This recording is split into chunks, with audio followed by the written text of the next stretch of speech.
Hello students, अस्सलाम वालेकुम। उम्मीद है कि आप सब स्टूडेंट खैरियत से होंगे। जैसा कि आप सब स्टूडेंट्स को पता है कि हमारी CS 301P की जो असाइनमेंट है वो 13 अप्रैल की ओपन हो चुकी हुई है और इसकी जो ड्यू डेट है वो है 7 मई। हम एक दफ़ा इसको देख लेते हैं, इसकी क्वेश्चन फाइल को रीड कर लेते हैं। यहाँ पर हमारे पास है CS 301P की असाइनमेंट, प्रैक्टिकल असाइनमेंट है ये देखें। इसकी जो लास्ट डेट है वो है 7 मई और इसकी ओपनिंग डेट थी 30 अप्रैल। यहाँ पर हमने क्वेश्चन फाइल पे क्लिक करना है और हमारे पास इसकी क्वेश्चन फाइल आ जाएगी। अगर किसी ने ये असाइनमेंट पेज बनवानी है तो वो भी मुझसे कांटेक्ट कर सकता है व्हाट्सएप पे। इस चैनल को लाइक शेयर सब्सक्राइब कीजिएगा ताकि मैं हमेशा आपके लिए इस तरह की वीडियोज़ लेके आती रहूँ। इसको हम लोगों ने ओपन करके देख लेना है।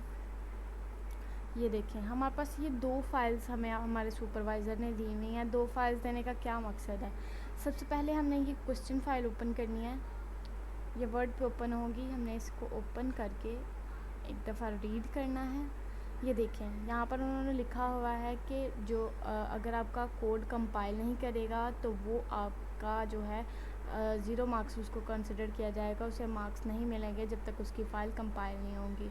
उसके बाद उन्होंने बोला हुआ है कि C.pp में ही आपने सबमिट करवानी है। इसके अलावा अगर कोई और असाइनमेंट करवाएंगे तो वो सबमिट करवा भी देंगे तो आपको मार्क्स नहीं मिलेंगे। उसके बाद आपने किसी की कॉपी नहीं करनी और हैंडआउट्स और इंटरनेट से आपने हेल्प नहीं लेनी, लाइक इंटरनेट वाली यूज़ नहीं होगी।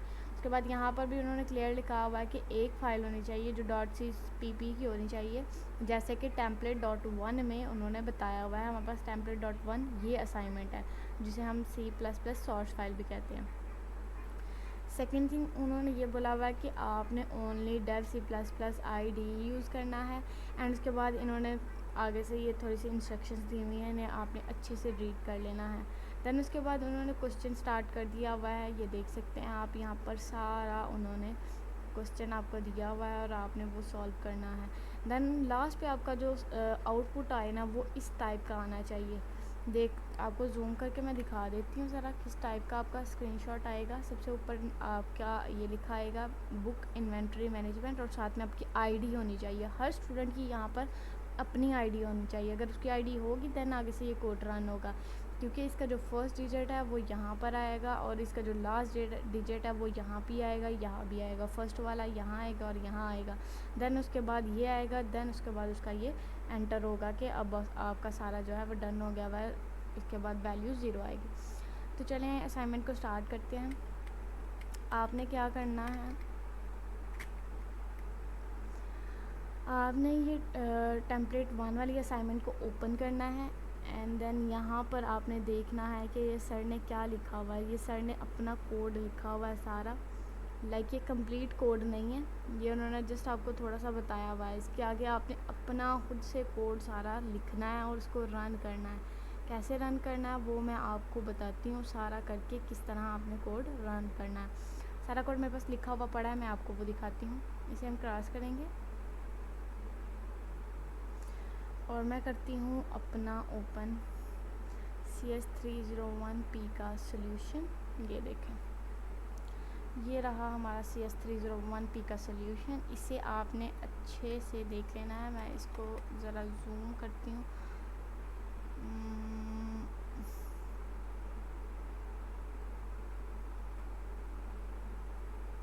देख लो एक दफ़ा कहाँ से जूम होगा। चल छोड़े, मैं वैसे आपको ये बता दूँगी ऐसे करके ना। ये देखिए, सबसे पहले आपने ऊपर लिखना है इंक्लूड, और ये सारा डाटा जैसे मैं आपके सुपरवाइज़र ने लिखा हुआ था सेम आपने वैसे लिखना है। सुपरवाइज़र का ऑलमोस्ट बन रहा था, कहाँ गया सुपरवाइज़र वाला फ़ोल्डर। सुपरवाइज़र का बन रहा था ऑलमोस्ट ये कितने पेजेस का, 102 का लाइन का, और हमारा बना है 133 यानी कि 34 का। यानी कि बाकी जितना भी है ये 102 है, बाकी आपने लिखना है देन आपका आएगा। क्योंकि इसे जब हम कंपाइल करेंगे तो इसका वो सोल्यूशन थोड़ी आएगा, इसमें तो एरर्स आ जाएंगे, यहाँ पे आपको लिखना पड़ेगा। सो ये देखें, ये जब मैं कंपाइल करूँगी अपना ये सोल्यूशन तो ये देखें यहाँ पर कोई भी एरर नहीं आया है। तो इसलिए आपने ये अच्छे तरीके से देख लेना है। फिर मैं आपको कंपाइल करके भी दिखाती हूँ। पहले मैं आपको ना कंपाइल करके रन करके दिखाती हूँ ताकि स्टूडेंट्स को यकीन हो जाए कि ये जो सोल्यूशन है वो ठीक है, देन वो आगे से लिखना स्टार्ट करें। सबसे पहले कंपाइल करना चाहिए ताकि जो एरर्स हैं वो हमें यहाँ पे कंपाइलर में शो हो जाए। देन उसके बाद आपने इस रन पे क्लिक करना है। तो ये देखें, ये स्टूडेंट की आईडी। अब हम जाते हैं अपने सुपरवाइज़र की क्वेश्चन फाइल में, ये देखें, और यहाँ पर ये अपना रखते हैं। ये यहाँ पे बुक इन्वेंटरी आना चाहिए, ये आ रहा है। उसके बाद आपकी अपनी आईडी आनी चाहिए, आ रही है। उसके बाद यहाँ पर उन्होंने पूछा हुआ था कि आपने अपनी फ़र्स्ट आईडी का फ़र्स्ट न्यूमेरिक डिजिट और लास्ट न्यूमेरिक डिजिट लिखना था। तो इसका फ़र्स्ट 2 है और लास्ट 6 है, ये यहाँ पे शो हो रहा है। जैसे कि यहाँ पर 1 शो हो रहा था और लास्ट 9 शो हो रहा था। देन उसके बाद उन्होंने कहा था कि फ़र्स्ट डिजिट स्टार्ट होना चाहिए 2, ये 2 यहाँ वाला स्टार्ट हो गया। देन उसके बाद ये जो नंबर उन्होंने हमें दिए हुए थे कोड में, हमने वो लिखे हुए थे, उसके आगे नहीं लाना चाहिए। देन उन्होंने बोला था कि आपका लास्ट डिजिट जो है वो यहाँ पर आना चाहिए। तो ये देखिए 6 है, ये 6 यहाँ पे आ रहा है। इसका 9 है, ये 9 यहाँ पे आ रहा है। और फर्स्ट जो था वो 2 था। उसके बाद उन्होंने बोला हुआ है 101, 102, 103, जैसा कि ये लिखा हुआ। लास्ट पे 6 आपका ये है, ये हमारा 6 आ रहा है। देन उसके बाद उन्होंने बोला था कि आपका 101, 102, 103 नील आना चाहिए। नील आने के बाद ये देख लें, जैसा टिटो कॉपी आपकी जो सुपरवाइज़र है उन्होंने आपको स्क्रीनशॉट दिया, सेम वैसे ही आपकी आईडी के साथ आपका जो सोल्यूशन है वो आया। तो उम्मीद है कि अब आपको यकीन होगा कि ये सोल्यूशन राइट है। मैं आपको इसका कोड दिखाती हूँ। आप सबसे पहले यहाँ से लेकर ये 47 पेजेस तक लाइन तक लिख लें।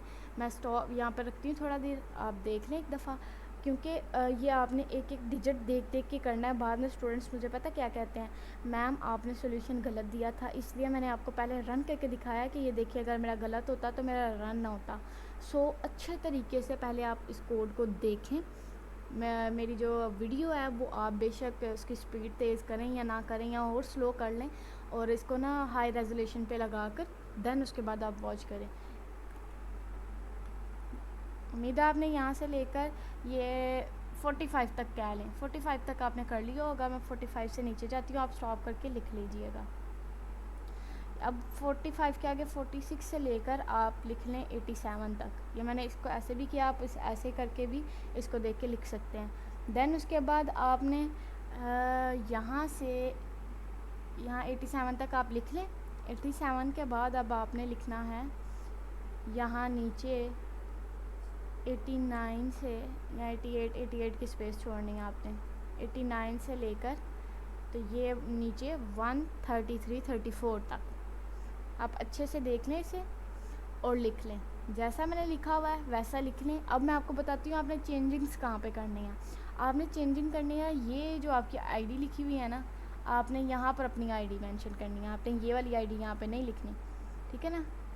आपने ये आईडी मेंशन करनी है, बाकी और किसी जगह पर आपने आईडी मेंशन नहीं करनी। ये जो लाइन नंबर 91 आएगी ना, आपने यहाँ पर अपनी आईडी लिख देनी है। यहाँ पर अपनी आईडी लिखने के बाद आपने ये जो टेम्पलेट मैम ने दी थी ना आपको, यहाँ पर ये देखें, ये जो टेम्पलेट दी थी आपने इसी के ऊपर क्लिक करना है और इसको ओपन करने के बाद जैसे ये मेरे पास ओपन हो गया, आपने वो सारा यहाँ से सारा कोड यहाँ से रिमूव करना है। देन उसके बाद वो वाला जितना भी कोड होगा वो आपने यहाँ पर लिखना स्टार्ट कर देना है, लाइक जो भी था उसका यहाँ पर लिखना स्टार्ट कर देना है। देन उसके बाद सेव के बटन पे क्लिक करेंगे तो आपकी इस फाइल में आपका कोड जो है वो सेव हो जाएगा। देन आपने ये वाला कोड जो है वो सबमिट करवा देना, लाइक फ़ाइल जो है सबमिट करवा देनी है। ये था आपका आज का सोल्यूशन। उम्मीद है कि आपको मेरा ये सोल्यूशन अच्छा लगा होगा एंड आपने इजीली सारा टाइप कर लिया होगा। आपने वीडियो को स्टॉप कर करके ये सारी जितनी भी कोड होगा वो आपने अपना पेस्ट कर लेना है। देन उसके बाद पहले कंपाइल करना है, देन उसके बाद रन करेंगे तो आपके सामने ये वाला आ जाएगा, स्क्रीनशॉट आ जाएगा आपके पास। इस तरह का डैशबोर्ड ओपन हो जाएगा जो कि आपका आउटपुट होगा। अगर आपका output same as it is इस तरह का आ जाता है तो आपने समझना कि आपका जो सोल्यूशन वो 100% एक्यूरेट है। तो उम्मीद है कि आपको मेरी वीडियो अच्छी लगी होगी, और अगर अच्छी लगी है तो उसको लाइक शेयर सब्सक्राइब करें। मिलते हैं अपनी नेक्स्ट वीडियो में, तब तक के लिए अल्लाह हाफ़िज़।